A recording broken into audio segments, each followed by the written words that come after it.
Hi everyone, I'm Jessica. Welcome back. Today I'm going to be sharing with you block 19 of the 2023 Scrappy Sampler. It's an applique block and I have my fabrics, so let's get started. So here I have the fabrics that I'm going to be using. I roughly cut them out using the templates that you will need for this block. So we have template D, template E, and template J. We're going to use the freezer paper method to prepare templates for this, just as we've done in our other blocks.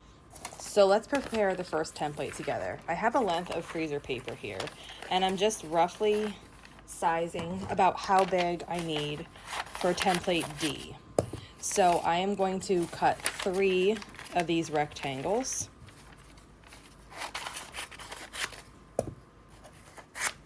And after we have the last one cut, we can get started. So the first step is to take the freezer paper and flip it over so that the shiny side is down. And just press that right to your pressing station. I make these with 3 layers of freezer paper. You could do 2 if you wanted. I've seen that done before, but I like the thickness of 3. And then I take the second one, shiny side down again, and press it directly to the one below it. And I'm gonna repeat that one more time. Shiny side down to the ones that were already pressed. And now we have 3 freezer paper sheets stuck together, and this is a little bit hot when you peel it off, so you can let it cool there. And then what you're going to do is use your template and directly trace this onto the template. My mechanical pencil, I'm just going to trace D, and we need 4 of D and 4 of E. So it's up to you if you want to make 1 and just use it 4 times, or if you want to make more than 1. These freezer templates work good and you can reuse them, but they do get to a point, not after 4 times, so I think you'll be okay, but they do get to a point where if you spray, if they get hit with a lot of starch and the steam from the iron, they do like start to warp a little bit. So you just want to make sure that you have a really nice, your template is like holding up. And if you see it not holding up, then that's your sign to make another one and get rid of the old one. Sometimes what happens is if you're trying to get like a corner or an edge really nice, the freezer paper could actually just fold back, and then it's just not as nice for the next one. So you want all those edges to be like really crisp and strong so that you can put your fabric right up to it. So now I have one of my template Ds made into a freezer paper, and what I'm going to do is take my fabric that I'm going to use for D and lay it down, and I'm just going to put the shiny side down, and this is going to fuse right to the fabric. It's just temporary though, so it's not gonna, you're going to be able to peel it off, but it's going to help you work with it. So here I have it. It's stuck to the fabric, and then what I'm going to do is just use my scissors to trim about 1/4 of an inch seam allowance around this entire piece. Okay, and now you're ready to turn the edges over. So I'm just gonna move some of my fabric out of the way so we can have a nice spot to work. I have my starch, and today I have, usually I use my fingers, but I have this older paintbrush and I have this little container. I'm just gonna spray some starch in here. And then I'm going to use the paintbrush to just start wetting the edges with starch. And these pieces are pretty small, so I usually do it in 2 steps. I'll do this like whole curve with starch, and then I'll press that with the iron, and then I'll do the rest. So then you just take your iron and you just run it over the starched edges, watching not to burn your fingers. You could use a stiletto or something here if you like. And you just press this fabric in towards the template and let the starch set the fabric with the edges around it. And this is about where I got to with my starch, so now I need to just take a break with the iron and get back under here with the starch to finish these edges here. Okay. And then you're just going to repeat that process. So you just keep forming the seam allowance around the freezer paper template. And if you ever get to a spot where you're, I think right here, I think I'm gonna need maybe just to put a little more starch here. If you see, it seems like it's a little bit dry and it's not forming nicely around the edges, that's your cue then to just add a little bit more starch and do it again. And then you'll just wanna make sure everything is laying down really nice. If you have any creases or crinkles in the edges, I don't know if that, I guess that's a crease. So the thing with creases is you can see them on the front a little bit. Right here, this like little tiny bump is this crease on the back. So what I would do to get rid of that, if you put a little starch on it, it's gonna open right up. So I'm just gonna re-starch this part. And then when I come with my iron here, I'm gonna just hold it so that crease isn't there. And let my iron reset that so the crease goes away and that it's a really flat edge. So you'll see now that crease is gone. And when I flip it over, that bump is gone. So this piece is all the way finished. You could, like, this is relatively cool now, but if yours was hot, I would just say to let it cool for a little bit. And then you're gonna peel up one edge and just peel your template right out. And since you use the starch, your edges should just pop right back in.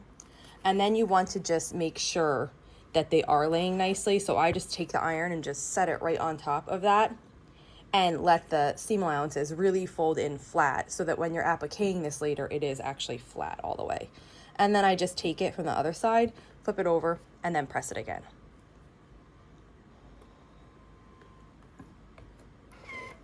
So here is what this looks like. This again is our template D piece. We need 4 of these, so we need 3 more. I'm gonna set it aside and I'll work on those in a little bit, but I wanna show you the next pieces that we need. So our next piece is template E, and we need 4 of these also. I made a freezer paper template here, and I have already used it before, so it's kind of at that point where let's see how long it holds up, but we're gonna use it for now and just see how it works. So I'm gonna put the shiny side down so that it sticks to the fabric. And then I'm just gonna flip it over and just press it once on this other side too.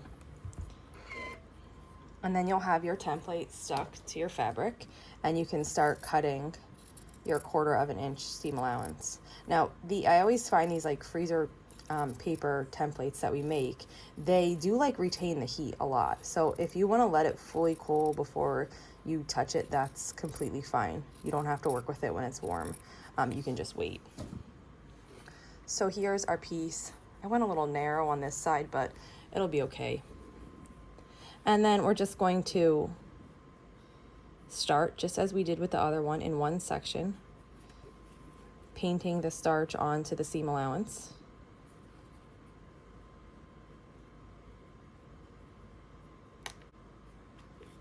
And then we're going to, just as we did before, just use the iron to set the starch and the fabric over the freezer paper template.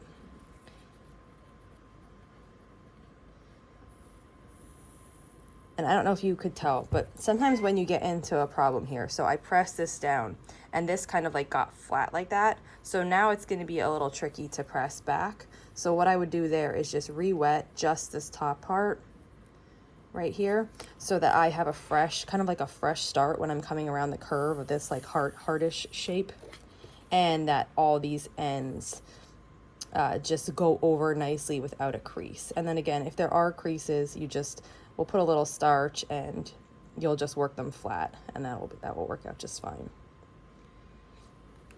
And then we repeat those steps all the way around.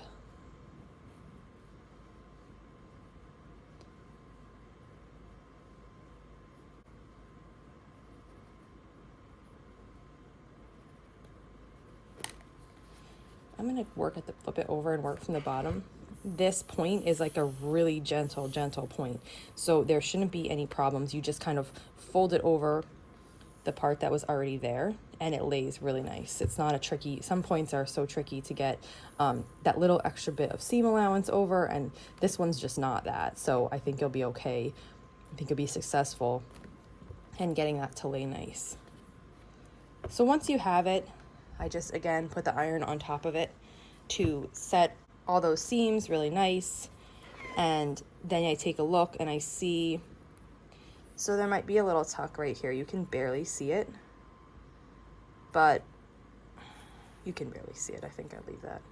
But if you really wanted to be a perfectionist, you can come back and just paint right here with the starch on that point.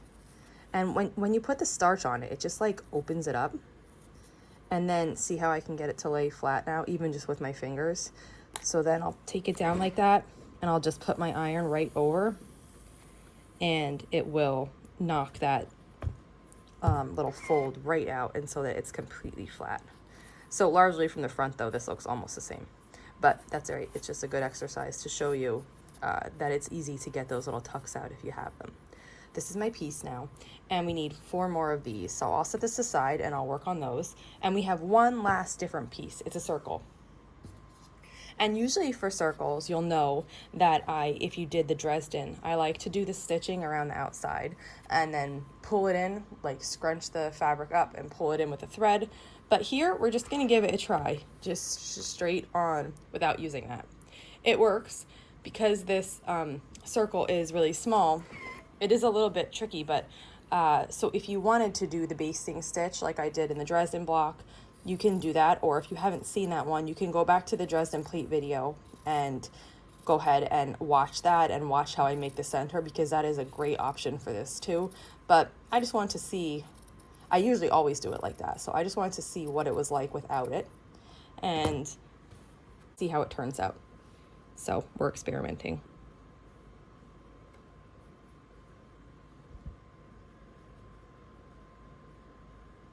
Basically, this is like pretty small, so I'm just gonna go around the whole thing with the starch, and then I'll add more if I need it. And we're gonna work little bits at a time,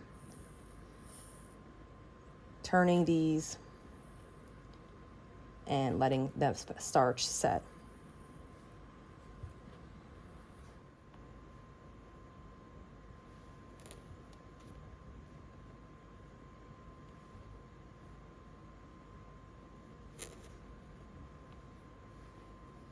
That worked out pretty good. So all of the edges are really nice. I don't have any tucks there that go all the way out. Like I don't think this one goes all the way out, so I'm happy with that. I just need to rotate again and press, because some of the, like this part of it right here, they're not laying flat. So I would just set my iron on top for that and let those set. And then, let's see. So this one I will probably fix. I can see that this little tuck goes all the way out to the edge, but you can see here this one doesn't, so those are fine. So there's only one I need to fix. It's this one.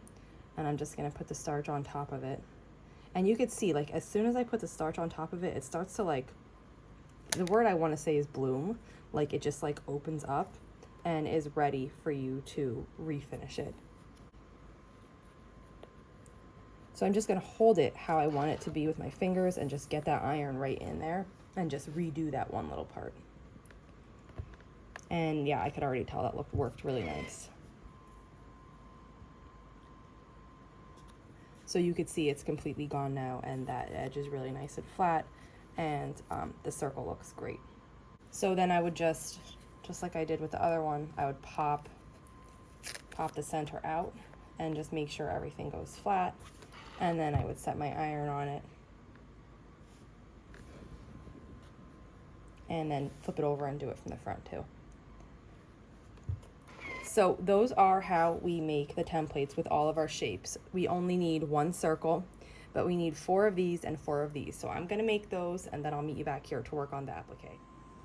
So I have all my pieces prepared now. I have 4 of this template, 4 of this template, and the 1 circle that we made together. And I have my background. I'm going to fold the background in half, just like I've done in other blocks. I want to mark a grid so that I know where to place the pieces. And you'll notice if you looked at the pattern on this block, there is no placement guide, but that's because you have room here to decide exactly how you want it. So after I mark the grid in with the iron, I usually just press it so it lays nice and flat.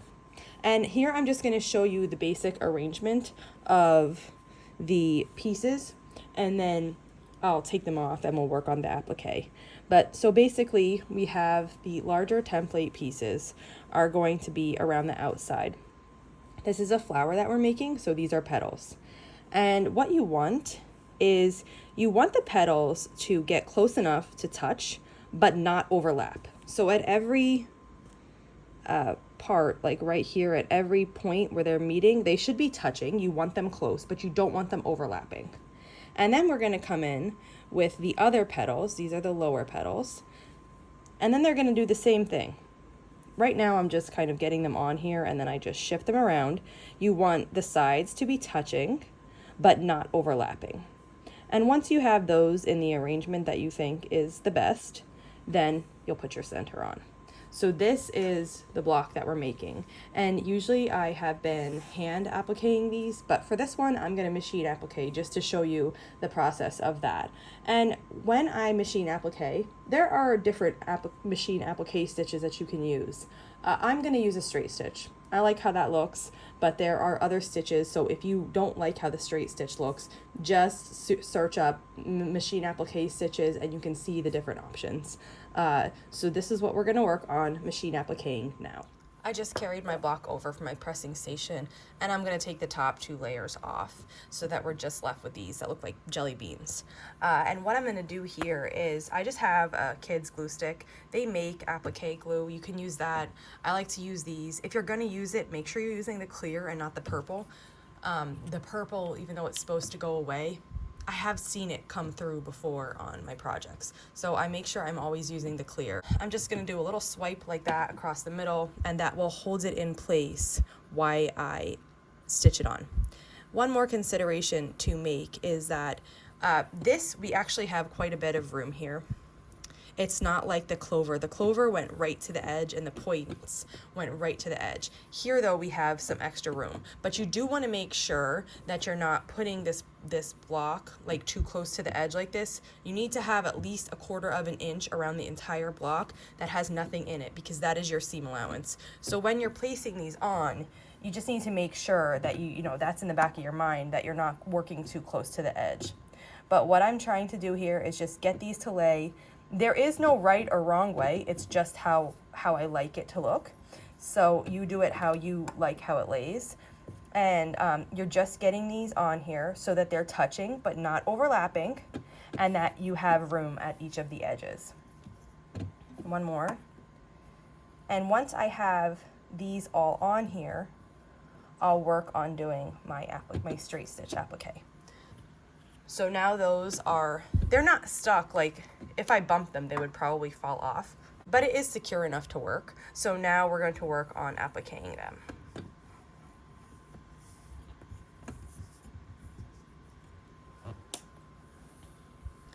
And when I'm going to do these, I'm making sure that I'm starting each one in the middle here, because you won't see that. So it will be hidden. And I'm just gonna work as closely to the edge as I can. You do have to, because of the way these are shaped, you do have to pick up your presser foot and rotate the piece every few stitches usually, to make sure you're going around the curves the right way and that you're staying as close as you can to the edge.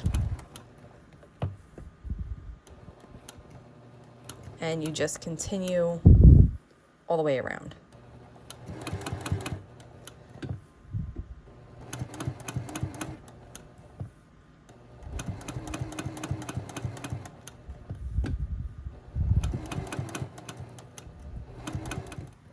Then I'm coming back around to the bottom where I started. I'm just gonna snip off this extra thread tail there, and I'm gonna make my way right back to where I started.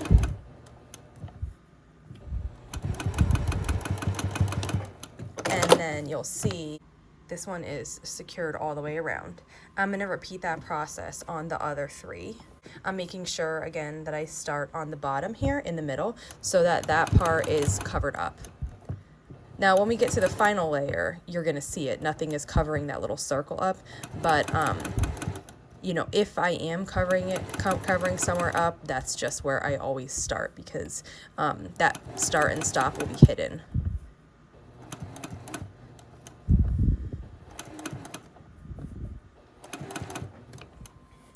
I just finished stitching down all of our first pieces, and now we're gonna work on the arrangement of the second layer. So first I just lay them on, just because you have to get them on there to know which way you have to turn them or twist them to get them to lay nice. So I just put them on, and then I take a look at the block. Again, we want them touching but not overlapping. So you just make any little tweaks so that that happens. And again, there is no right or wrong way to put these on. So you pick the way, you know, you arrange them in a way that looks beautiful to you. And once I have them in a nice spot, I'll just put a little dab of this glue to just hold them on. And this glue is washable, and it will come out when you wash your quilt later, so I don't worry about using this. I've never had it do anything like not nice to the fabrics or turn them colors or do anything. I haven't had that happen. So I have this on. None of them are overlapping, but they're all really close to each other. I have a little bit of space here, but I think I like how that looks, so I'm gonna leave it. And then we're just gonna work in the same manner that we did before. So I'm gonna start at the bottom point, and I'm gonna back stitch to secure it, and then I'm just gonna work all the way around this piece, staying as close as I can to the edge without going off.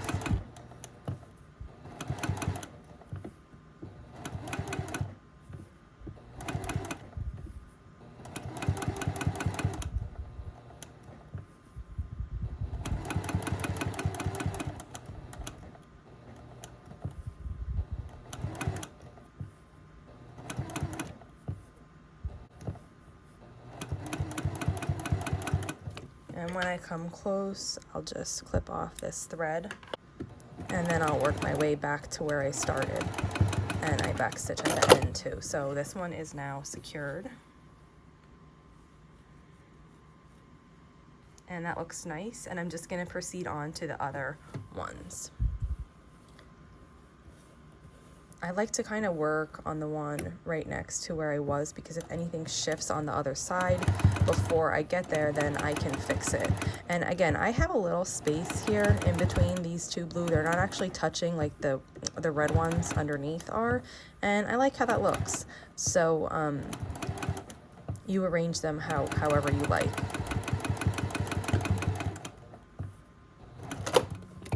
I just finished stitching down the last blue petal, and the final step is the circle in the center. And when we did the Dresden block, like I folded it in half and I marked it so that I knew I was getting it right in the center here. I haven't done that with this block. I look from like a bird's eye view with the block, and I get it to where I want it to be, and then I just hold it and start stitching. So this block is kind of, you know, we're doing it in a way that looks beautiful to us. So wherever you think the center of your block looks nice, that's perfect. That's just the right spot then. And again, just like before, we're staying as close as we can to the edge without going off. And we have to pick up the presser foot and rotate quite a bit, because this is a small, tight circle. I'm coming back, so I'm just going to trim this thread because I'm almost at the beginning. And here we go. So close to being finished, and I'm already loving how this looks. This is a really pretty flower block. And I'm just going to overlap a little bit because I am back stitching here. It's my preference to not back stitch in the exact same spot that I started when it's so visible like this. So I just moved down a little bit before I did the back stitch, and here is the block so far. And here's our block. You could press this if you wanted to. Mine is in pretty good shape because we pressed it so furiously before we appliqued it, and then I just did a straight stitch. So nothing really shifted. Everything's laying really flat. The background block is flat, so I don't feel the need to press this here. But isn't it a cute block? I hope you enjoy making this one. I really love how this looks, and I think it's a great way to finish out the week. So I hope you had a good week sewing these 3 new blocks, and I will be back next week to do 3 more.